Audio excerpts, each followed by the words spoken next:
وہ زمانہ تھا جب مکہ مکرمہ سے مدینہ طیبہ ہجرت کر کے جانا فرض تھا، اور ہجرت اتنا عظیم الشان عمل تھا کہ اللہ تعالیٰ اس کی وجہ سے راضی ہو جاتے تھے، جنت پکی ہو جاتی تھی۔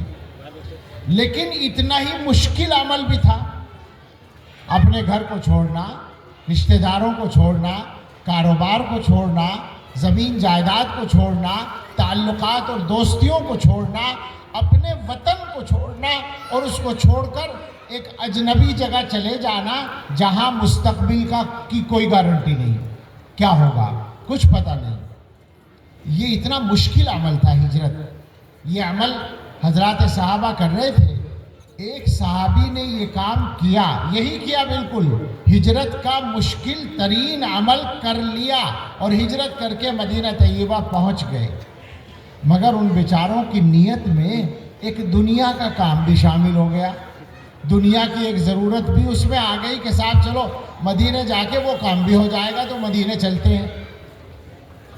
تو یہ ہے وہ موقع جہاں حضرت محمد الرسول اللہ صلی اللہ تعالیٰ علیہ وسلم نے یہ الفاظ ارشاد فرمائے، میں آپ سے سچ کہتا ہوں کہ کبھی تنہائی میں غور کرنے کا موقع ملے تو میں کانپ جاتا ہوں کہ کیا سخت بات ہے، ایک صاحب ہجرت کر رہے ہیں اور اللہ کے رسول اس کو کنڈم کر رہے ہیں کہ نہیں یہ نہیں چلے گا، دنیا کے کاموں کی نیت نہیں چلے گی، دینی کاموں میں اعمال کی ویلیو نیت سے ہوگی، اللہ کے یہاں قبولیت نیت سے ہوگی، یہ نہیں چلے گا کہ تم دین کا کام کرو اور اس میں دنیا کی نیت شامل کر لو۔ بالکل کنڈم کر دیا۔ کنڈم کا لفظ میں غلط نہیں بول رہا، علماء سے پوچھو، فَهِجْرَتُهُ إِلَىٰ مَا هَاجَرَ إِلَيْهِ کا مطلب کیا بنے گا؟ یہ کنڈم ہی تو بنا، اور کیا ہوگا؟ سخت ترین بات ہے۔ اور اس کے بعد حضرات صحابہ کے یہاں اس کا کتنا اہتمام ہے، وہ مشہور واقعہ ہے حضرت علی رضی اللہ تعالیٰ عنہ کا کہ ایک دشمن کو انہوں نے گرا لیا لڑائی میں اور تلوار نکال لی مارنے کے لیے اور دبا لیا تھا پہلے ہی۔ تو اب حضرت علی رضی اللہ عنہ جیسا طاقتور انسان ہے، آپ جانتے ہوں گے غزوہ بدر کے موقع پر عمر ابن عبد ود کو مارا تھا جو 2000 سواروں کے برابر سمجھا جاتا تھا، حضرت علی نے اس کا کام تمام کیا تھا۔ ہاتھوں کی طاقت بہت زیادہ تھی، تلوار بہت مضبوط تھی، وہ ترکی میں رکھی ہوئی ہے۔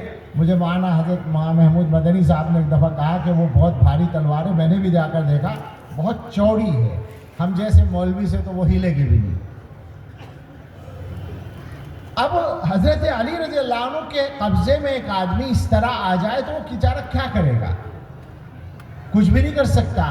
ایک کام وہ کر سکتا تھا، وہ اس نے کر لیا، وہ یہ تھا کہ حضرت کے منہ پر تھوک دیا۔ نیچے دبا ہوا ہے، ہٹا بھی نہیں سکتا، مرنے کا تو یقین ہے کہ اب تو گردن کٹنی ہے، تو کم سے کم کچھ تو کریں، منہ پر تھوک دیا۔ اب اس کے بعد جو واقعہ ہے وہ ہے اصل، جس سے یہ سمجھ میں آتا ہے کہ حضرات صحابہ رضی اللہ عنہم رسول اللہ صلی اللہ تعالیٰ علیہ وسلم کی تربیت کی برکت سے نیت کو کتنا زیادہ اہم سمجھتے تھے اور کتنے چوکس رہتے تھے۔ حضرت علی رضی اللہ عنہ اس کو چھوڑ کر کھڑے ہو گئے۔ اب ظاہر ہے اس نے دیکھا، اس کے دیکھنے میں سوال تھا کہ بھئی کیا ہوا؟ وہ چاہتا ہوگا کہ کچھ پتہ چلے، جان بچ گئی یا کیا کوئی اور معاملہ ہے۔ تو حضرت نے فرمایا کہ ہاں میں تجھے مارنے والا تھا، مگر میری تیری کوئی ذاتی لڑائی نہیں تھی، اللہ کے لیے کر رہا تھا یہ کام۔ جب تو نے میرے منہ پر تھوک دیا تو اب مجھے غصہ آ گیا، اس حالت میں اگر میں تجھے مارتا تو میرا نفسانی غصہ بھی اس میں شامل ہوتا، اس لیے اب میں نے تجھ کو چھوڑ دیا۔ یہ ہے وہ نیت کے بارے میں چوکس رہنے کا مسئلہ۔ اور میں جو ابھی کہہ رہا تھا کہ جن کاموں میں نیت صحیح ہوتی ہے ان کا نتیجہ صحیح ہوتا ہے، نتیجہ یہ نکلا کہ وہ آدمی کلمہ پڑھتا ہوا کھڑا ہو گیا، جو کافر ہونے کی حالت میں مرنے والا تھا وہ مسلمان ہو کے کھڑا ہو گیا۔ آپ امت کی تاریخ کا جائزہ لے لیں تو آپ کو ملے گا کہ جن حضرات نے اللہ کے لیے صحیح نیت سے کام کیے ہیں ان سب کے کام زندہ رہے اور دنیا کے لیے اور امت کے لیے نافع بنے، اور جہاں نیت کا معاملہ گڑبڑ ہوا وہی معاملہ خراب ہو گیا۔ اسی کی ایک دوسری جو بنیاد ہے وہ میں عرض کرنا چاہتا ہوں. جو میرے الفاظ تھے کہ دنیا نمبر 2 پر ہے، آخرت نمبر 1 پر ہے. حدیث میں فرمایا گیا، عجیب عجیب الفاظ ہوتے ہیں حدیث میں. ارشاد فرمایا من کانت الآخرۃ ہمہ. آدمی 2 طرح کے ہوتے ہیں. ایک وہ ہوتے ہیں جن کا نصب العین، جن کا اصل ٹارگیٹ آخرت ہوتی ہے. فرمایا جس آدمی کا نصب العین آخرت ہے تو جعل اللہ غناہ فی قلبہ وجمع لہ شملہ واتتہ الدنیا وہی راغمۃ. اللہ تعالی اس کے دل میں غنا رکھ دیں گے. غنا بے نیازی، اطمینان. غنا کا ترجمہ مالداری بھی ہے. دل کو مالدار بنا دیں گے، دل میں غنا رکھ دیں گے. یہ پہلا انعام ہوگا. چونکہ آخرت نظر میں ہے، آخرت اصل منشا ہے، تو دنیا کے چکر میں پریشان نہیں ہوگا، دل کے اندر اطمینان رہے گا. وجمع لہ شملہ، اور اس کے متفرق معاملات کو جمع کریں گے، یعنی اس کے کام بنتے چلے جائیں گے. وَأَتَتْهُ الدُّنْيَا وَهِيَ رَاغِبَةٌ، اور دنیا اس کے پاس آئے گی ذلیل ہو کر. کیونکہ جو اللہ نے لکھ دیا وہ تو آئے گا، وہ مل کر رہے گا. اور وہ چونکہ آخرت کو اصل مانتا ہے تو دنیا بیچاری اس کے پیچھے پیچھے جائے گی، ذلیل ہو کر پہنچے گی. وَمَنْ كَانَتِ الدُّنْيَا هَمَّهُ، اور جس آدمی کا اصل ٹارگیٹ دنیا ہے، اصل نصب العین دنیا ہے، دنیا کا مفاد، دنیا کی عزت، دنیا کا لالچ، دنیا کی شہرت، دنیا میں اپنے آپ کو بڑا کہلوانا، دنیا میں بڑا بننا، یہ بدترین مصیبتیں ہیں جنہوں نے ہمیں تباہ کر رکھا ہے. نکال دیں ان خواہشات کو دلوں سے، اللہ بڑا بنا دے. اپنے نوجوان احباب سے تو ضرور کہوں گا، بڑی عمر والے تو بزرگ ہیں، لیکن جو نوجوان ہیں، عمر میں مجھ سے چھوٹے ہیں، علم میں چاہے وہ بھی سب بڑے ہیں، مگر ان سے کہنا ہے کہ بالکل پاک کر لو اپنے دل کو اس خواہش سے کہ مجھے شہرت مل جائے اور مجھے بڑا مان لیا جائے. جب یہ دل میں خواہش ختم ہو جائے گی اسی دن تم بڑے ہو جاؤ گے. تو اللہ فرمایا جس آدمی کا نصب العین دنیا ہے تو جعل اللہ فقرہ بین عینیہ، پہلی سزا تو یہ ملے گی کہ پیشانی پر فقیری لکھ دی جائے گی. چہرے سے پتہ چلے گا کہ جناب جو ہے کسی چکر میں ہے، کچھ ضرورت ہے، کچھ چاہتے ہیں. فقر چہرے سے نظر آئے. وَفَرَّقَ عَلَيْهِ شَمْلَهُ، اور اس کے معاملات منتشر ہو جائیں گے. کبھی یہ معاملہ بگڑ رہا ہے، کبھی وہ معاملہ بگڑ رہا ہے، کبھی وہ معاملہ بگڑ رہا ہے، پریشان کر رہا ہے. وَلَمْ يَأْتِهِ مِنَ الدُّنْيَا إِلَّا مَا قُدِّرَ لَهُ، اور دنیا اتنی ہی ملے گی جتنی مقدر میں، اس سے زیادہ نہیں ملے گی، چاہے جتنے ذلیل ہو جاؤ. دنیا کے لیے ناک رگڑ لو، جو اللہ نے لکھا وہ ملے گا، اس کے علاوہ نہیں ملے گا، یہ طے ہے بالکل. تو اس لیے پہلا کام یہ ہے کہ ہم لوگ اپنا ٹارگیٹ صحیح کر لیں، آخرت کو اپنا نصب العین بنا لیں. اب اسی سے وہ بات آ جائے گی جس پر میں متوجہ ہوا تھا، بلکہ تکلیف ہوئی تھی، کہ جب آخرت نصب العین ہوگی، آخرت اصل منزل ہوگی، تو ہمارے معاملات کا ہمارے اعمال اور معاملات کا بیلنس ٹھیک ہو جائے گا، توازن ٹھیک ہو جائے گا. دین کو جہاں رکھنا چاہیے وہاں رکھیں گے، اور دنیا کو جہاں رکھنا چاہیے وہاں رکھیں گے. عام طور پر دین اور دنیا کی جب بات آتی ہے تو لوگوں کو ایک غلط فہمی ہوتی ہے کہ مولوی لوگ جو ہیں یہ کہہ رہے ہیں دنیا کو چھوڑ دو، دنیا کا پیسہ چھوڑ دو، دنیا مت کماؤ. تو بالکل جلدی سے میں 1-2 جملوں میں اس بات کو نمٹا دیتا ہوں کہ ہماری شریعت میں پیسہ اور مال کمانے پر کوئی پابندی نہیں ہے، کوئی لمٹ مقرر نہیں ہے کہ وہاں تک کمانے کے بعد آپ آگے تجارت نہیں کر سکتے، کاروبار نہیں کر سکتے. جتنا چاہیں کمائیں، مسئلہ وہ نہیں ہے، مسئلہ وہ نہیں ہے.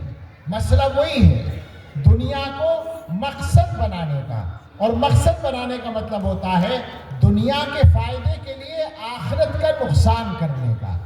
اس سے منع کیا گیا ہے. 1 پیسے کے لیے بھی آخرت کا نقصان نہ کرو، اور آخرت کے نقصان کے بغیر تم ارب پتی بن جاؤ، کھرب پتی بن جاؤ، شریعت میں کوئی پابندی نہیں ہے. ہاں تم جو چاہے بن جاؤ، مگر دنیا کی عظمت دل میں نہ ہو، عظمت دین کی ہو۔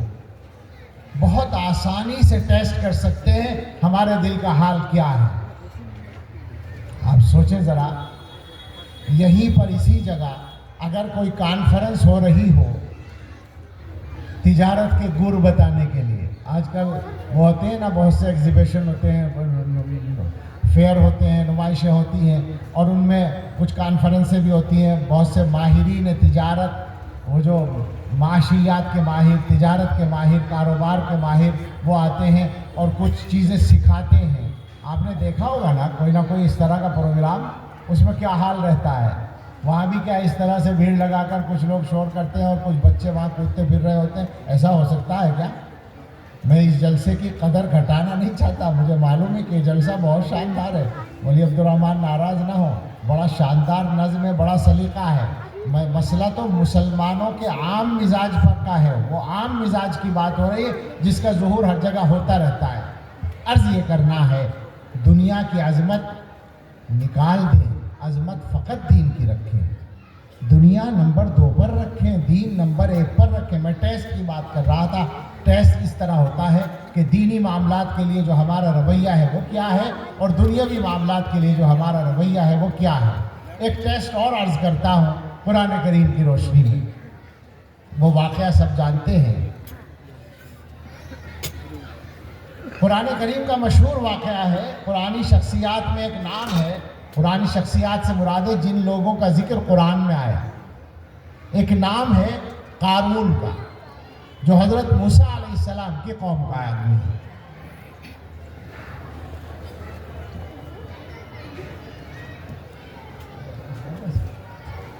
اللہ تعالیٰ فرماتے ہیں ان قارون کان من قوم موسیٰ فبغى علیہم۔ قارون جو ہے وہ حضرت موسیٰ علیہ السلام کی قوم کا آدمی تھا، اور اس کے مزاج میں سرکشی آ گئی، اس نے ان کے اوپر ظلم شروع کر دیا، باغی بن گیا۔ وَآتَيْنَاهُ مِنَ الْكُنُوزِ مَا إِنَّ مَفَاتِحَهُ لَتَنُوءُ بِالْعُصْبَةِ أُولِي الْقُوَّةِ، اور ہم نے اس کو اتنے خزانے دیے جن خزانوں کی چابیاں ایک طاقتور گروہ کو بوجھل کر دیں، یعنی 10 آدمی ان چابیوں کو اٹھانے میں تھک جائیں، اتنی زیادہ چابیاں تھی خزانوں کی۔ تو خزانے کتنے ہوں گے؟ اِذْ قَالَ لَهُ قَوْمُهُ لَا تَفْرَحْ إِنَّ اللَّهَ لَا يُحِبُّ الْفَرِحِينَ۔ بات اس وقت کی ہے جب اس سے اس کی قوم نے کہا کہ تم فخر میں مبتلا نہ ہو، اللہ تعالیٰ فخر کرنے والوں کو پسند نہیں کرتا۔ وَابْتَغِ فِي مَا آتَاكَ اللَّهُ الدَّارَ الْآخِرَةَ، اور جو کچھ اللہ نے تمہیں دیا ہے اس میں آخرت کو تلاش کرو۔ وَلَا تَنْسَ نَصِيبَكَ مِنَ الدُّنْيَا، اور دنیا میں جو تمہارا حصہ ہے اس کو فراموش نہ کرو۔ وَأَحْسِنْ كَمَا أَحْسَنَ اللَّهُ إِلَيْكَ، اور اللہ نے جیسے تمہارے ساتھ احسان کا معاملہ کیا، لوگوں کے ساتھ اچھا برتاؤ کرو۔ وَلَا تَبْغِ الْفَسَادَ فِي الْأَرْضِ، اور زمین میں فساد نہ کرو۔ إِنَّ اللَّهَ لَا يُحِبُّ الْمُفْسِدِينَ، اللہ تعالیٰ فساد کرنے والوں کو پسند نہیں کرتا۔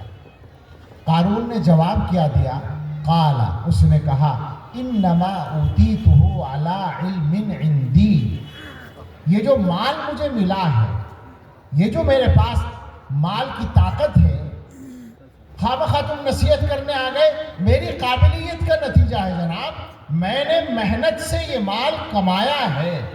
جیسے آج کل کا کوئی مالدار کہہ دے کہ ہم نے پیسہ محنت کر کے کمایا، وہ نصاب رسید لے کے آ گئے چندہ کرنے کے لیے، کچھ ایسی ہی بات ہے نا یہ۔ اس نے کہا انما اوتیتہ علی علم عندی، یہ مجھے ملا ہے میری اس صلاحیت کی بنا پر جو میرے پاس ہے۔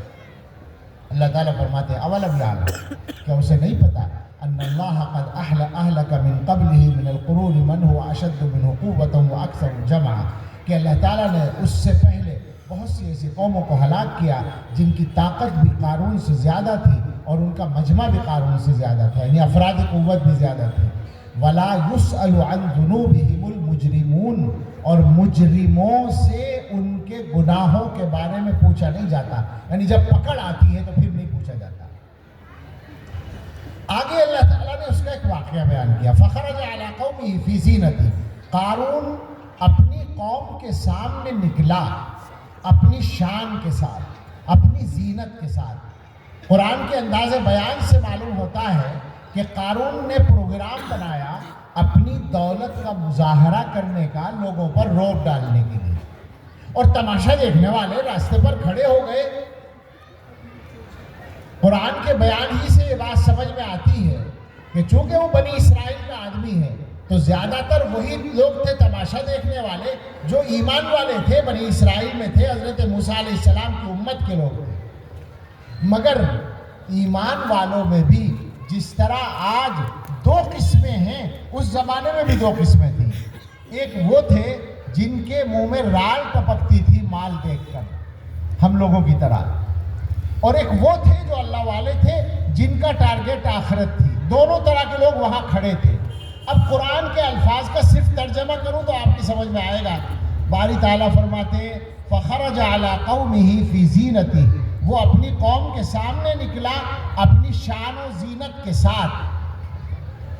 قَالَ الَّذِينَ يُرِيدُونَ الْحَيَاةَ الدُّنْيَا، ان لوگوں نے کہا جو دنیا کی زندگی کے چاہنے والے تھے۔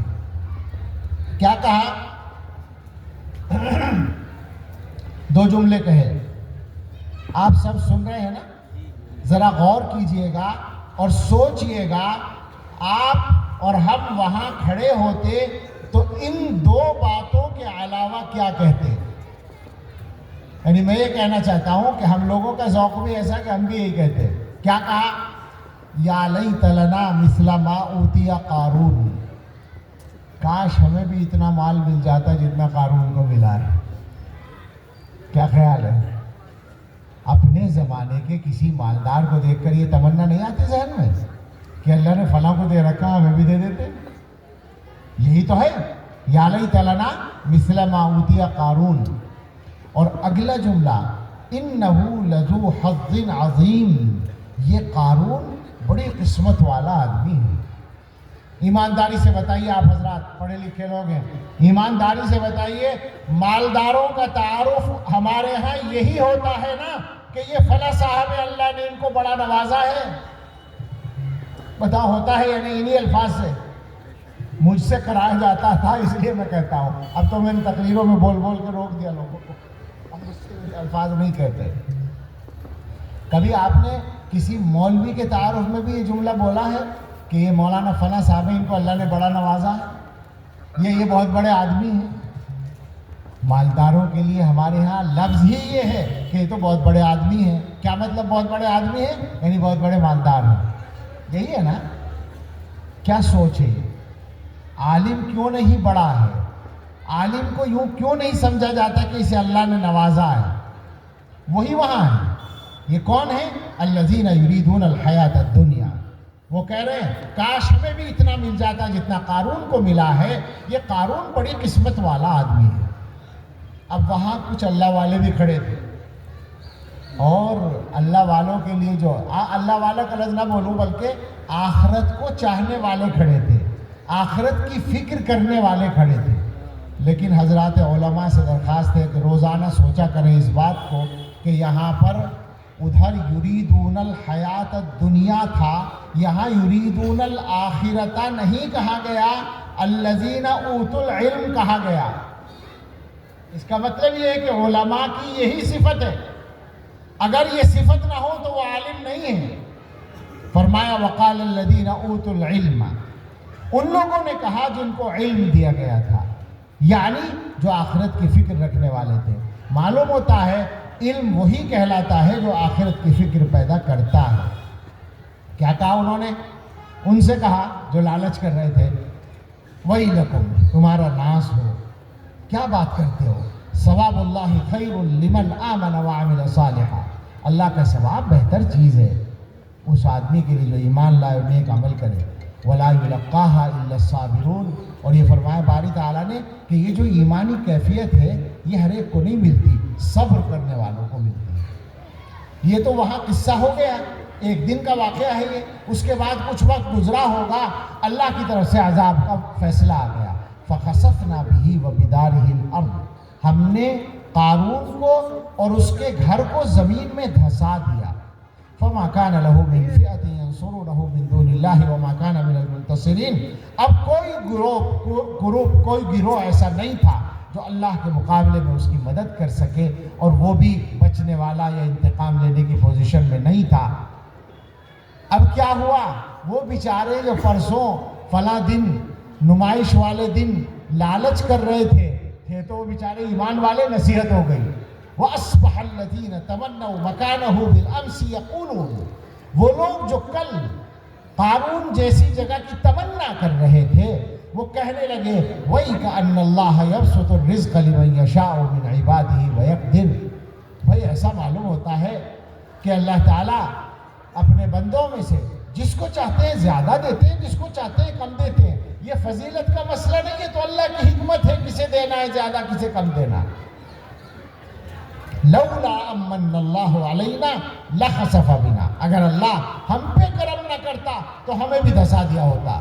وَيْكَأَنَّهُ لَا يُفْلِحُ الْكَافِرُونَ، بھائی ایسا ہے کافر تو کامیاب نہیں ہوتے، ناشکر کامیاب نہیں ہوتے، منکر کامیاب نہیں ہوتے۔ اور اس کے بعد ایک آیت اور ہے، وہ ضرور سن لیں۔ باری تعالیٰ نے یہ سارا قصہ سنانے کے بعد ارشاد فرمایا تِلْكَ الدَّارُ الْآخِرَةُ، یہ جو آخرت کی کامیابی ہے، نَجْعَلُهَا لِلَّذِينَ لَا يُرِيدُونَ عُلُوًّا فِي الْأَرْضِ وَلَا فَسَادًا، یہ جو آخرت کی کامیابی ہے یہ ہم ان لوگوں کے لیے مقرر رکھتے ہیں جو زمین میں بلندی نہیں چاہتے اور فساد نہیں چاہتے، زمین میں اپنی بڑائی۔ جو آدمی زمین میں اپنے آپ کو بڑا بنانا چاہے گا وہی فساد کرے گا، یہ ہمیشہ یاد رکھیں۔ آج کی دنیا کا فساد کیا ہے؟ ہر آدمی یہ چاہتا ہے کہ میں لیڈر بنوں، مجھے بڑا مانا جائے، میری بات چلے، لہذا فساد ہے۔ فساد ختم کرنے کا راستہ کم سے کم مسلمانوں کو تو اس معاملے میں صحیح کر لینا چاہیے اپنے آپ کو، اور دوسروں کو بھی دعوت دینی چاہیے اور سمجھانا چاہیے کہ دنیا کی بڑائی کوئی بڑائی نہیں ہے، یہ بڑائی تو لوگوں کی عنایت سے ملتی ہے، اور جب جی چاہتا ہے لوگ اس سنہاسن پہ سے اتار دیتے ہیں جس پر کبھی انہوں نے بڑی عزت سے بٹھایا تھا۔ کیوں چکر میں پڑے آدمی؟ بلندی اصل وہ ہے جو اللہ کے یہاں حاصل ہو۔ وہ کیسے حاصل ہوتی ہے؟ حضرت علی رضی اللہ تعالیٰ عنہ کا ارشاد مجھے یاد آ گیا اچانک، فرماتے ہیں من اراد غنى بلا مال وہیبة بلا سلطان وعزا بلا عشیرة فلیتق اللہ فإن اللہ یابى ان یذل الا من عصاه۔ علماء خاص طور سے ہمیشہ یاد رکھیں، دلوں پر لکھ لیں اور لوگوں کو سمجھائیں۔ فرمایا جو آدمی بغیر مال کے غنا چاہے، غنا ابھی بات ہو رہی تھی دل کا غنا، بغیر مال کے مالدار بننا چاہے اور بغیر اقتدار کے، اقتدار یعنی کیا کہیں گے اس کو، پاور، عہدہ، عہدے سے طاقت آتی ہے نا، بغیر عہدے کے اور بغیر اقتدار کے رعب چاہے کہ لوگ اس کا رعب محسوس کریں، اس کی بات مانیں، اور بس عزم بلا عشیرت، بغیر خاندان کے عزت چاہے۔ آپ سمجھے نا بات کو؟ دنیا میں کیا ہوتا ہے، پیسہ ہو تو آدمی غنی ہے، عہدہ ہو تو آدمی کے پاس طاقت ہے، اور بڑا خاندان ہے تو عزت ہے، ورنہ کوئی نہیں پوچھتا۔ عام جو رواج ہے دنیا کا، اب یہ تو اپنے ہاتھ میں نہیں ہے۔ حضرت علی رضی اللہ تعالیٰ عنہ فرماتے ہیں کہ تمہیں چاہیے یہ چیزیں، غنا چاہیے، عزت چاہیے، طاقت چاہیے، تو سنو، جو آدمی بغیر مال کے غنا چاہتا ہو، بغیر اقتدار کے رعب چاہتا ہو، اور بغیر خاندان کے عزت چاہتا ہو، تینوں کے لیے ایک ہی نسخہ ہے، فلیتق اللہ، اسے چاہیے کہ اللہ سے ڈرے، تقوی کی زندگی گزارے۔ یہ ایک راستہ ہے۔ فإن اللہ یابى ان یذل الا من عصاه، اس لیے کہ اللہ تعالیٰ صرف اپنے نافرمانوں کو ذلیل کرنا پسند کرتا ہے، اپنے راستے پر صحیح طریقے سے چلنے والوں کو اللہ ذلیل کرنا پسند نہیں کرتا۔ تو اب میرے بھائی واپس آ جائیں، ہم نے بات یہ شروع کی تھی کہ مسلمان جہاں کہیں بیٹھیں تو کچھ ایسی باتیں ہو جائیں جو حالات کو بدلنے میں ہماری مدد کریں۔ ہم دنیا کے حالات کو اس لیے بدلنا چاہتے ہیں کہ دنیا میں ہمارے ساتھ ناانصافی بھی ہوتی ہے، ظلم بھی ہوتا ہے، اور ہم کچھ کرنے کی پوزیشن میں نظر نہیں آتے۔ دو حدیثیں سنیں، مضمون کو سمجھنا آسان ہوگا، تفصیل کرنے کا تو موقع نہیں۔ بالکل ملتے جلتے الفاظ کی دو حدیثیں ہیں۔ ایک حدیث تو ہے، دونوں حدیثوں کا تعلق جو ہے وہ امر بالمعروف نہی عن المنکر سے ہے۔ امر بالمعروف اور نہی عن المنکر اسلامی معاشرے کی ریڑھ کی ہڈی ہوتی ہے۔ کسی بھی معاشرے کو اگر اسلامی بننا ہے تو اس میں یہ دو کام ہوں گے۔ ایک تو یہ کہ اگر کوئی آدمی اچھا کام نہیں کر رہا، نماز نہیں پڑھ رہا، زکوٰۃ نہیں دے رہا، فلاں کام نہیں کر رہا، تو اس کا ساتھ والا، اس کا رشتہ دار، اس کے گھر کا آدمی، اس کا پڑوسی، اس کے اسٹاف کا آدمی، اس کا تعلق والا، اس کا دوست یا کوئی مسلمان جو یہ کام کر سکتا ہو وہ اس کو متوجہ کرے کہ بھائی کیا کر رہے ہو، نماز چھوڑ رہے ہو، نماز پڑھو، زکوٰۃ ادا کرو، فلاں کام کرو۔ یہ اچھائی کا حکم دینا۔ حکم دینا کا مطلب ہے اچھائی کی ترغیب دینا، اچھائی کے لیے کہنا۔ اس کی تفصیلات ہیں، بہت تفصیلات ہیں، لیکن مختصر یہ۔ اور برائی سے روکنا، اگر کوئی گناہ کر رہا ہے تو اسے سمجھایا جائے بھائی یہ غلط بات ہے، ایسا مت کرو، اس سے بچو۔ یہ اسلامی معاشرے کی تشکیل کی بنیاد ہے۔ حضور علیہ الصلوۃ والسلام فرماتے ہیں اگر تمہارے معاشرے سے یہ دونوں کام نکل گئے تو کیا ہوگا، اسے سنو۔ اور جو حضور نے بتایا وہ ہماری آنکھوں کے سامنے ہے، مجھے کچھ نہیں کہنا پڑے گا۔ فرمایا کہ لَتَأْمُرُنَّ بِالْمَعْرُوفِ وَلَتَنْهَوُنَّ عَنِ الْمُنْكَرِ أَوْ لَيُوشِكَنَّ اللَّهُ أَنْ يَبْعَثَ عَلَيْكُمْ عِقَابًا مِّنْ عِنْدِهِ ثُمَّ لَتَدْعُنَّهُ فَلَا يَسْتَجِيبُ لَكُمْ۔ تم امر بالمعروف ضرور ضرور کرتے رہو، نہی عن المنکر کرتے رہو، ورنہ ہو سکتا ہے اللہ تعالیٰ تم پر ایسا کوئی عذاب بھیجے اپنی طرف سے، پھر تم اللہ سے دعا کرو اور اللہ تمہاری دعا قبول نہ کرے۔ ہے نا کچھ ایسا ہی ہوتا ہوا نظر آ رہا ہے نا؟ اس سے زیادہ واضح یہی الفاظ ہیں، لَتَأْمُرُنَّ بِالْمَعْرُوفِ وَلَتَنْهَوْنَ عَنِ الْمُنْكَرِ۔ تم امر بالمعروف کرتے رہو، نہی عن المنکر کرتے رہو، ورنہ لَيُوشِكَنَّ اللَّهُ أَن يُسَلِّطَ شِرَارَكُمْ عَلَى خِيَارِكُمْ ثُمَّ يَدْعُو خِيَارُكُمْ عَلَى شِرَارِكُمْ فَلَا يَسْتَجِيبُ لَهُمْ۔ امر بالمعروف اور نہی عن المنکر چھوڑ دو گے تو ہو سکتا ہے اللہ تعالیٰ تم میں سے برے لوگوں کو تم میں سے اچھے لوگوں پر مسلط کر دے۔ صرف ہندوستان کی بات نہیں اور ساری دنیا کی، حضور کا ارشاد تو ساری دنیا کے لیے۔ عالم اسلام میں جا کر دیکھیں، ہم ہندوستان کی شکایت کرتے ہیں، عالم اسلام میں جا کر اس سے زیادہ شکایتیں آپ کو مل جائیں گی اور الفاظ حدیث کی سچائی کا تجربہ ہو جائے گا۔ فرمایا اللہ تم میں سے بروں کو تم میں سے اچھوں پر مسلط کر دے گا۔ ثم يدعو خياركم على شراركم، پھر یہ تم میں جو اچھے لوگ ہیں یہ ان بروں کے لیے بد دعا کریں گے اور اللہ قبول نہیں کرے گا۔ آپ سمجھ رہے ہیں نا بات؟ جو مشاہدہ اور تجربہ ہے وہ تو سامنے ہے نا، ہو رہی ہے ہماری کہیں دعا اس معاملے میں قبول؟ حالات یہ ہے، اس کا مطلب یہ ہے کہ ہمیں حالات کو بدلنے کے لیے اپنے حصے کے کام کرنے چاہیے، دنیا بھر کے چکر میں نہ پڑیں۔ ہماری حکومت کیا کر رہی ہے وہ حکومت کی ذمہ داری ہے، لیکن جو اصل احکم الحاکمین ہے، جس کی مرضی کے بغیر کوئی پتا حرکت نہیں کرتا، اس کے ساتھ اپنا معاملہ ٹھیک کرنا ہے تاکہ وہ دنیا کے حالات کو ٹھیک کرے۔ چند کام ہیں، جلدی میں فہرست جیسی سنا دیتا ہوں، سب پرانی باتیں ہیں، کوئی نئی بات ہمارے پاس نہیں ہے۔ یہاں اتنا بڑا جلسہ ہو رہا ہے، کچھ طے ہونا چاہیے، کچھ تبدیلی طے ہونی چاہیے۔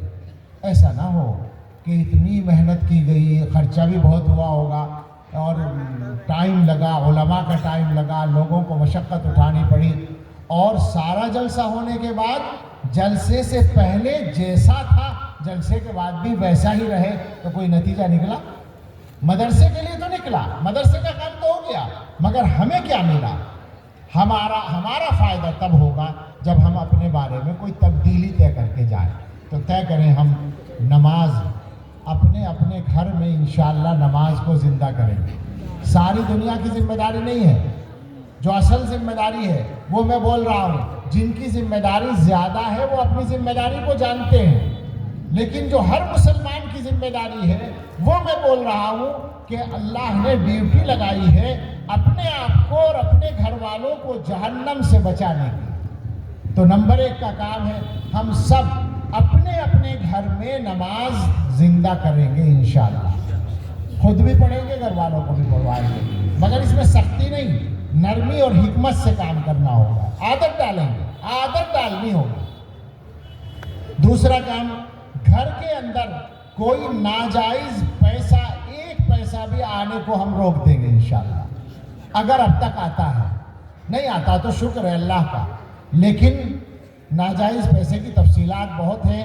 ایک مصیبت جو سارے ملک میں ہے، اور میں چھوٹے چھوٹے گاؤں میں گزشتہ 5-7 سال کے عرصے میں کسی نئی جگہ میں پوچھے بغیر نہیں رہا ہوں، پورے ہندوستان میں، کیرلا سے کشمیر تک اور آسام سے گجرات تک، سب جگہ کی بات میں کر رہا ہوں، مجھے ابھی تک کوئی جگہ نہیں ملی جو خالی ہو سودی قرضے سے۔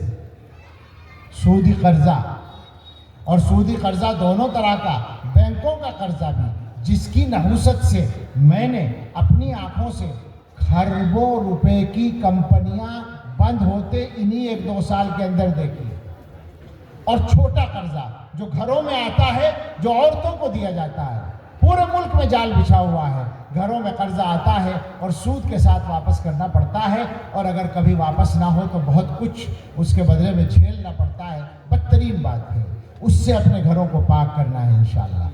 تیسرا کام، اپنے آپ بھی اور اپنے بچوں کو بھی قرآن پڑھانا ہے انشاءاللہ۔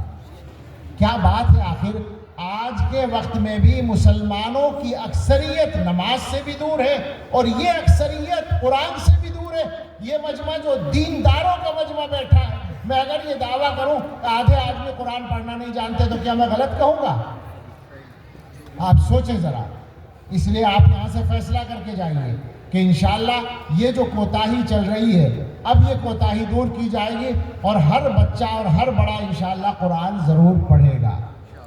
یہ 3 باتیں ہیں، اور اب میں ایک حدیث سنا کر بات ختم کرتا ہوں، جو گزشتہ 1-2 سال کے اندر تقریباً ہر نئی جگہ پر جا کر سنانے کی کوشش کی ہے۔ اس سے کچھ اور چیزیں ایمان والوں کے دلوں میں اتر جاتی ہیں، اور ایمان تازہ ہوتا ہے، اللہ تعالیٰ کے ساتھ اپنا تعلق صحیح کرنے میں مدد ملتی ہے۔ حدیث قدسی ہے، یعنی ایسی حدیث ہے جس میں اللہ کے رسول صلی اللہ علیہ وسلم اللہ کی طرف سے بات سنا رہے ہیں کہ اللہ تعالیٰ اپنے بندوں سے یہ کہتے ہیں۔ حضرت ابو ذر غفاری رضی اللہ تعالیٰ عنہ کی روایت ہے، وہ نقل کرتے ہیں رسول اللہ صلی اللہ تعالیٰ علیہ وسلم سے، اور وہ اللہ تعالیٰ کی طرف سے فرماتے ہیں، اللہ اپنے بندوں سے فرماتا ہے، یا عبادی، اے میرے بندوں، انی حرمت الظلم علی نفسی وجعلتہ بینکم محرما فلا تظالموا۔ اے میرے بندو، میں نے، یہ کون کہہ رہا ہے؟ اللہ، جو مالک ہے، جو خالق ہے، جس کی شان یہ ہے کہ وہ کچھ بھی کرے اسے اختیار ہے، وہ کہتا ہے کہ میں نے اپنے اوپر ظلم حرام کر رکھا ہے، یعنی میں ظلم نہیں کرتا۔ جس کو تم ظلم سمجھتے ہو میں وہ بھی ظلم نہیں کرتا، حالانکہ اللہ کی شان یہ ہے کہ وہ کچھ بھی کرے وہ ظلم نہیں ہوگا، لیکن اللہ تعالیٰ کہتے ہیں جس کو تم ظلم سمجھتے ہو میں وہ ظلم بھی نہیں کرتا۔ وَجَعَلْتُهُ بَيْنَكُمْ مُحَرَّمًا، اور میں نے ظلم کو تمہارے آپس میں بھی حرام کر دیا ہے، فَلَا تَظَالَمُوا، تو خدا کے واسطے ایک دوسرے پر ظلم نہ کیا کرو۔ کس کو فرما رہے ہیں؟ اپنے بندوں کو۔ یہ بندے جو دوسروں کے ظلم کی شکایت کرنے میں لمبی لمبی زبانیں چلاتے ہیں، اور ان کا عالم یہ ہے کہ یہ گھروں میں ظلم کر رہے ہیں، اور پڑوسیوں پر ظلم کر رہے ہیں، اور رشتہ داروں پر ظلم کر رہے ہیں، کیا ہو رہا ہے آخر یہ؟ سوچیں ذرا، میں اس پر تفصیل میں نہیں جانا چاہتا، مگر اشارہ کرتا ہوں۔ ظلم کا مطلب ہوتا ہے کسی کا حق مارنا، کسی کی حق تلفی کرنا، کسی کے ساتھ وہ برتاؤ نہ کرنا جو برتاؤ کرنا چاہیے، یہ ظلم کہلائے گا۔ تو شوہر بیوی کے ساتھ، بیوی شوہر کے ساتھ، اولاد والدین کے ساتھ، والدین اولاد کے ساتھ، ساس بہو کے ساتھ، بہو ساس کے ساتھ، بھائی بہن ایک دوسرے کے ساتھ، رشتہ دار رشتہ داروں کے ساتھ، پڑوسی پڑوسیوں کے ساتھ، پارٹنر کے ساتھ، ادارے کے ذمہ دار اپنے ماتحتوں کے ساتھ، اور ماتحت ذمہ داروں کے ساتھ۔ میں ساری باتیں کہہ رہا ہوں، اور ادارے سے مراد صرف مدرسہ نہیں، صرف اسکول اور کالج نہیں، ہر قسم کے ادارے، فیکٹریاں اور کمپنیاں تک ظلم کا ایک عام چلن ہے۔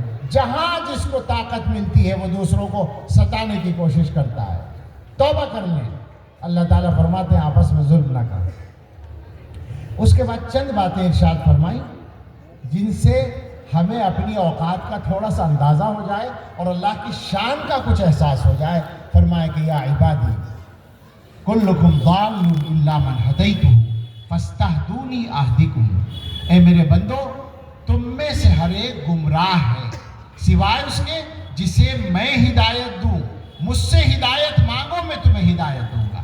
یا عبادی کلکم جائع الا من اطعمتہ فاستطعمونی اطعمکم، اے میرے بندو تم میں سے ہر ایک بھوکا ہے سوائے اس کے جسے میں کھلاؤں، مجھ سے کھانا مانگو میں تمہیں کھلاؤں گا۔ یا عبادی کلکم عار الا من کسوتہ فاستکسونی اکسکم، اے میرے بندو تم میں سے ہر ایک بے لباس ہے سوائے اس کے جسے میں لباس پہناؤں، مجھ سے لباس مانگو میں تمہیں لباس دوں گا۔ یا عبادی انکم تخطئون باللیل والنہار وانا اغفر الذنوب جميعا فاستغفرونی اغفر لکم، اے میرے بندو تم دن اور رات خطائیں کرتے ہو اور میں گناہ معاف کرتا ہوں، مجھ سے مغفرت مانگو میں تمہاری مغفرت کروں گا۔ اور اس کے بعد فرمایا کہ یہ مت سمجھنا کہ میں تمہیں جو دیتا ہوں اس میں میرا کوئی فائدہ ہے۔ فرمایا یا عبادی لو ان اولکم وآخرکم وانسکم وجنکم کانوا علی اتقى قلب رجل واحد منکم ما زاد ذلک فی ملکی شیئا، اے میرے بندو اگر تم میں سے اول و آخر، شروع سے آخر تک کے تمام انسان، آدم سے قیامت تک کے تمام انسان، تمام جنات، سب کے سب تم میں سب سے بڑے متقی آدمی کی طرح بن جائیں، محدثین کہتے ہیں حضرت محمد صلی اللہ علیہ وسلم کی طرح بن جائیں سارے انسان۔ فرماتے ہیں اللہ تعالیٰ میری شان نہیں بڑھے گی، میری شان میں کوئی اضافہ نہیں ہوگا، میں پہلے ہی بڑا ہوں جتنا بڑا ہوں۔ اور فرمایا اگر یہ سارے کے سارے انسکم وجنکم اولکم وآخرکم سارے کے سارے کانوا علی افجر قلب رجل منکم، تم میں سب سے زیادہ نافرمان آدمی کی طرح ہو جائیں، محدثین کہتے ہیں ابلیس کی طرح ہو جائیں، شیطان کی طرح ہو جائیں، تو ما نقص ذلک من ملکی شیئا، میری طاقت و بادشاہت میں کوئی کمی نہیں آئی۔ پھر فرمایا وَلَوْ أَنَّ أَوَّلَكُمْ وَآخِرَكُمْ وَإِنسَكُمْ وَجِنَّكُمْ قَامُوا فِي صَعِيدٍ وَاحِدٍ، یہ سارے لوگ ایک میدان میں کھڑے ہو جائیں، فَسَأَلُونِي، اور مجھ سے سوال کریں، مانگیں جس کو جو چاہیے، فَأَعْطَيْتُ كُلَّ وَاحِدٍ مَسْأَلَتَهُ، میں ہر ایک کا سوال پورا کر دوں۔ آپ غور کریں، ہر آدمی مانگ رہا ہے اور ہر ایک کو دیا جا رہا ہے، سب کو دینے کے بعد فرمایا ما نقص ذلك مما عندي الا كما ينقص المخيط اذا ادخل البحر، یہ سب دینے سے میرے خزانے میں کوئی فرق نہیں آئے گا، اگر فرق کہو تو ایسا فرق کہ جیسے سوئی سمندر میں ڈال کے نکال لی جائے تو سمندر کا پانی کتنا کم ہوگا۔ سوئی سمندر میں کیا ایک کپ میں ڈال لی جائے اور نکالی جائے تو کچھ کپ کا پانی کم ہوگا، سمندر میں کیا فرق پڑے گا۔ یہ اللہ کے خزانوں کی بات ہے۔ اور اس کے بعد فرمایا کہ یا عبادی انما ہی اعمالکم احصیھا علیکم ثم اوفیھا ایاکم، اے میرے بندو یہ تمہارے اعمال ہوتے ہیں جو میں جمع کر لیتا ہوں پھر تمہیں لوٹا دیتا ہوں۔ اپنے اعمال پہ غور کرو۔ فمن وجد خیرا فلیحمد اللہ، جو آدمی خیر پائے اللہ کا شکر ادا کرے، ومن وجد غیر ذلک، اور جو خیر کے علاوہ کچھ پائے، فلا یلومن الا نفسہ، تو اپنے آپ ہی کو برا کہے اور کسی کو برا نہ کہے۔ مسلم شریف کی روایت ہے۔ اس روایت کی روشنی میں ہم سب لوگ اپنا جائزہ لے لیں، اپنے اعمال کا بھی اور اپنی حیثیت کا بھی اور اللہ تعالیٰ کے ساتھ اپنے تعلق کا بھی، تو یقیناً ہمیں اپنی زندگی بہتر بنانے میں مدد ملے گی۔ مبارکباد پیش کرتے ہیں ہم مولانا عبدالرحمن کو اور ہمارے کیا نام ہے قیصر صاحب، ڈاکٹر صاحب کے بیٹے ہیں نا وہ، ہمیں تو ابھی ان کی زیارت نہیں ہوئی، اللہ تعالیٰ ان کی بھی مدد فرمائے اور کام لے ان سے اور مولوی عبدالرحمن سے بھی، اور ان حضرات کے کاموں میں برکت فرمائے اور ان کی خدمات کو قبول فرمائے اور ڈاکٹر صاحب کے لیے بھی صدقہ جاریہ بنائے۔ وہ بات جو درمیان میں آئی تھی میں پھر دہرانا چاہوں گا کہ یہ جو بچے بیٹھے ہیں نا مدرسے میں پڑھنے والے، کبھی دل میں تمنا آتی ہے کسی مدرسے کے بچے کو دیکھ کر کہ کاش میرا بچہ بھی ایسا ہوتا؟ اگر نہیں آتی تو یہی ٹیسٹ ہے اس بات کا کہ دین کی قیمت ہے یا دنیا کی قیمت ہے۔ کسی IAS افسر کو دیکھ کے تو بہت رال ٹپکتی ہے نا کہ ہمارا بچہ بھی بن جاتا۔ کسی حافظ کو دیکھ کر بھی یہ تمنا آتی ہے کیا؟ اگر آتی ہے تو سبحان اللہ، بہت اچھا، شکر ادا کریں۔ نہیں آتی تو ڈرنے کی بات ہے۔ یہی ہے وہ ٹیسٹ، دین کی عظمت ہے دل میں یا دنیا کی عظمت ہے؟ ان کو حقیر مت سمجھو۔ یہ تو سچی بات یہ ہے کہ ہم لوگ اپنی بعض کوتاہیوں کی وجہ سے خود ذرا نیچے آ جاتے ہیں، ورنہ سچی بات یہ ہے کہ جس کے پاس دین کا علم ہے اس کی عظمتوں کو تو زمین و آسمان آنکھوں سے دیکھا کرتے ہیں۔ بہت بڑی چیز ہے، اللہ کی توفیق ہے۔ اور ایک بات کہتا ہوں کہ جو مدرسے چل رہے ہیں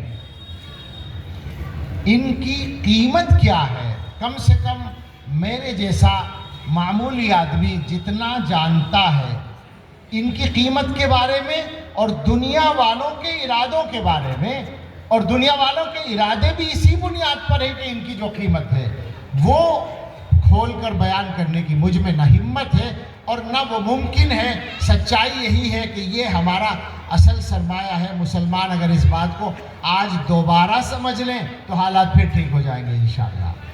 یہ صحیح ہے، مسلمان ہی چلاتے ہیں، مسلمان ہی چندہ دیتے ہیں، مسلمان ہی خرچہ اٹھاتے ہیں، مسلمان ہی محنت کرتے ہیں، یہ سب ہوتا ہے، لیکن یہ سارا تو اپنے اللہ کے ہاں ثواب کمانے کے لیے ہوتا ہے۔ اصل مسئلہ ہے اپنے بچوں کے لیے ان مدرسوں سے فائدہ اٹھانا۔ ہر بچہ قرآن پڑھنے والا بن جائے، یہ ٹارگٹ لے کر آج یہاں سے اٹھیے اور اس پر عمل کرنے کی کوشش کیجئے۔ علماء الحمدللہ متوجہ ہیں۔ میں یہ نہیں کہتا کہ علماء معصوم ہیں یا علماء سے غلطیاں نہیں ہوتی ہیں یا علماء وہ سارے کام کر رہے ہیں جو کرنے چاہیے، مگر اپنی بساط پر کچھ نہ کچھ تو کر رہے ہیں۔ اس وقت تو جمعیت علماء نے بھی مکاتب کے قیام کو زبردست مہم کے طور پر لے رکھا ہے۔ مسلم پرسنل لا بورڈ اور اپنے اپنے علاقے کی تنظیمیں اور ادارے، بڑے بڑے جو مدرسے ہیں سب اپنے اپنے علاقوں میں، اور بہت سے افراد بھی، اکیلے آدمی بھی بہت سارے مکتب چلاتے ہیں۔ ان ساری محنتوں کے بعد بھی ابھی تک مسلمانوں کے 10-20% بچے بھی مکتبوں میں نہیں پہنچے ہیں۔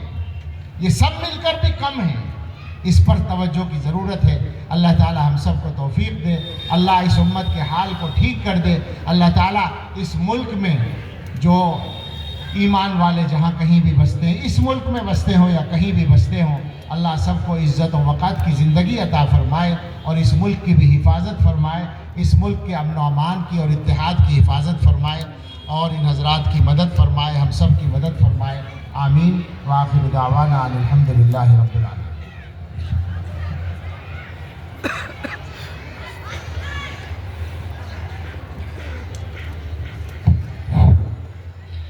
میں بے حد ممنون و مشکور